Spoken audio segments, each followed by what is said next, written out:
कुछ चैप्टर्स रह गए हैं तो वो डिटेल लेक्चर मत देखो, क्योंकि उतना टाइम नहीं है कि हमें क्या करना है लास्ट एक महीने में। तो हमें 2 चीजें फोकस करना है, लेकिन अब क्या करना है, आपको फुल सिलेबस टेस्ट देना है। तो आप ऑफलाइन ज्वाइन कर लीजिए। पहले देखो, रिवीजन का कोई भी सोर्स लास्ट में मत करना, ये एनसीईआरटी के अलावा। Hello, this is Suresh Patel. आज हम इस वीडियो में देखने वाले हैं कि लास्ट के 1 महीने में क्या करना है, क्योंकि नीट में आप बचे हैं लगभग 1 महीने। क्यों, जो लास्ट का टाइम होता है ना, ये गेम चेंजर की तरह होता है। मतलब अगर आपने शुरू में सही से पढ़ाई की है, लेकिन लास्ट में आप तैयारी सही से नहीं कर पा रहे, रिवीजन आपका सही नहीं हो पा रहा है, टेस्ट आपने सही नहीं दिए, तो आपका सिलेक्शन नहीं हो पाएगा। और जो शुरू में सही से नहीं पढ़ा है पर लास्ट में उसने पूरी जी जान से मेहनत की है, उसने पूरा सिलेबस कंप्लीट किया, रिवीजन किया है, टेस्ट दिया है, तो उसका सिलेक्शन के ज्यादा चांस होते हैं। तो हम देखेंगे कि लास्ट में हम क्या करें कि हम सिलेक्ट हो जाएं। ठीक है, तो शुरू करते हैं। हमारा तो ये रिवीजन का वीडियो है, लेकिन हम पहले बता दें, अगर जिनका भी अभी सिलेबस नहीं कंप्लीट हुआ है, कुछ चैप्टर्स रह गए हैं, तो वो डिटेल लेक्चर मत देखो, क्योंकि उतना टाइम नहीं है।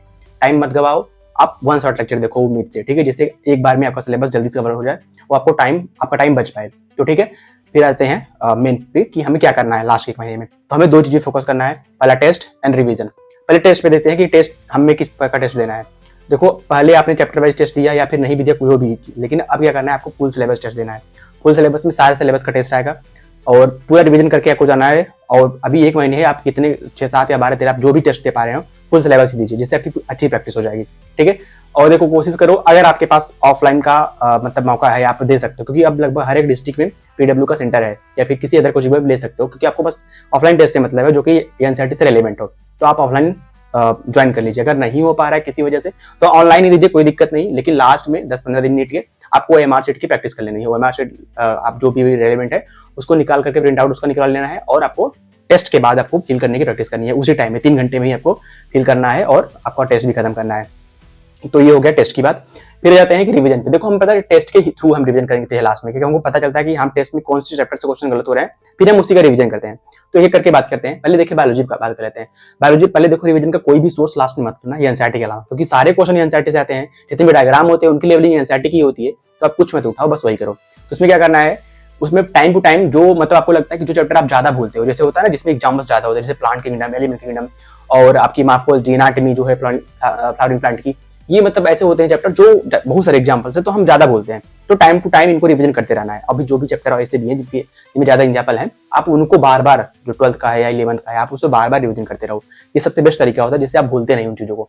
और उसके बाद टेस्ट दो। जो टेस्ट में आप देखोगे जिस चैप्टर में आपके क्वेश्चन ज्यादा गलत हो रहे हैं, तो उसको एनसीईआरटी से एक बार रीडिंग अच्छे से लगा लेनी है। या फिर जो टॉपिक में चैप्टर में सब टॉपिक है जो कि मतलब जहां से आपका क्वेश्चन गलत होता है, तो आप वही चैप्टर वही चीज आप रिवीजन करते चलो इसी टाइप के हिसाब से। तो बायोलॉजी में आपको यही करना है। ठीक है, उसके बाद आ जाते हैं केमिस्ट्री पे। तो केमिस्ट्री के अलग अलग पार्ट को अलग अलग तरीके से रिवीजन किया जाता है। जैसे हम फिजिकल केमिस्ट्री की बात करें, तो फिजिकल केमिस्ट्री आपको करना है कि पहले देखो, आप जो क्लास नोट्स है आपको वही पढ़ना है। अगर आपको लगता है कि नहीं, अभी भी आपको प्रॉब्लम हो रही है, चीजें नहीं याद है, तो आप शॉर्ट नोट प्रीफर कर सकते हो फिजिकल केमिस्ट्री बनाने का। तो शॉर्ट नोट बना लो, जिससे सारे फार्मूले और जो भी छोटे छोटे कॉन्सेप्ट आप उसको लिख कर रिकॉल कर सकते हो आराम से।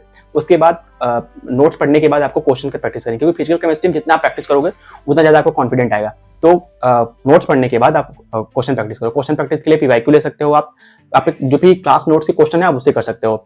बस क्वेश्चन देखो और सॉल्व करो, कोशिश करो। नहीं हो पा रहा तब सोल्यूशन देखो, वरना खुद से जो सोर्स है क्वेश्चन का आप यही लो, क्योंकि अदर लेने पे कोई मतलब नहीं है। अगर पीवाईक्यू लोगे ना, तो रेलेवेंट क्वेश्चन हमेशा हर साल रिपीट होते हैं, बस वैल्यू चेंज रहती है, उसी टाइप के क्वेश्चन आते हैं। तो आपको एक हैबिट पड़ेगी। तो आप अदर, क्योंकि टाइम भी उतना नहीं है, प्रैक्टिस के लिए आप वही करोगे तो ज्यादा बेटर रहेगा।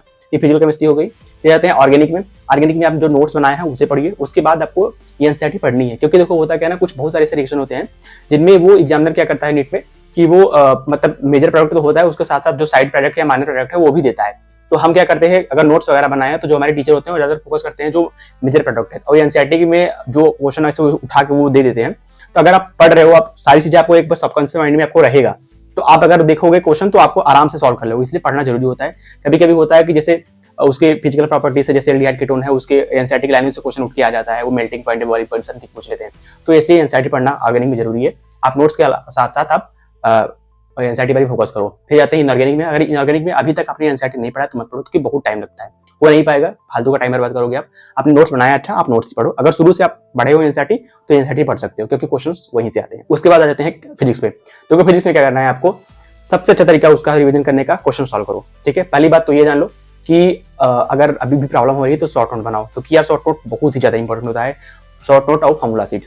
ठीक है, शॉर्ट नोट में क्या करना है, सारी चीजें नहीं लिखनी होती है। मतलब शॉर्ट नोट बहुत बच्चे कंफ्यूज होते हैं, कमेंट बॉक्स में पूछ रहते हैं कि भैया शॉर्ट नोट कैसे बनाएं? देखो शॉर्ट नोट में जो चीजें आपको नहीं आ रही है, जो भी प्रॉब्लम हो रहा है वो लिखें। जैसे आप डिफिनेशन थोड़ी लिखोगे सर्कुलर मोशन, रोटेशन मोशन का, आप उसमें डिफिनेशन शॉर्ट नोट नहीं, वो आपके जो क्लास नोट्स है ऑलरेडी आपने उसमें लिख रखा है। अब शॉर्ट नोट में आपको वही चीजें लिखनी होती है जो मतलब छोटी है, जैसे कुछ क्वेश्चन सॉल्व करने का थोड़ा शॉर्ट ट्रिक है, या फिर फार्मूले लिख रहे हो आप, ठीक है। तो ऐसे छोटी छोटी चीजें लिखनी पड़ती है जो आपको नहीं याद हो रहे हैं, उनको जो आप जल्दी से रिविजन करके, क्योंकि रिविजन करके आप टेस्ट में चले जाओ या फिर एग्जाम में बैठ जाओ, ऐसी चीजें होती है। और टेस्ट के एक दिन पहले आपको शॉर्ट नोट पढ़ना है, बाकी टाइम में आपको आपका जो क्लास नोट्स है आपको वही पढ़ना है, क्योंकि मेन कॉन्सेप्ट या सारी चीजें उसी में समराइज है। हम शॉर्ट नोट इसलिए बनाते हैं कि हम रैपिड रिवीजन करवाएं, क्योंकि फुल सिलेबस हम टेस्ट जब देंगे तो हम तीनों सब्जेक्ट को हमको पढ़ना पड़ेगा, एक दिन पहले रिवीजन करना पड़ेगा, तो हम सब कुछ नहीं पढ़ सकते, इसलिए शॉर्ट नोट हम बनाते हैं, ठीक है।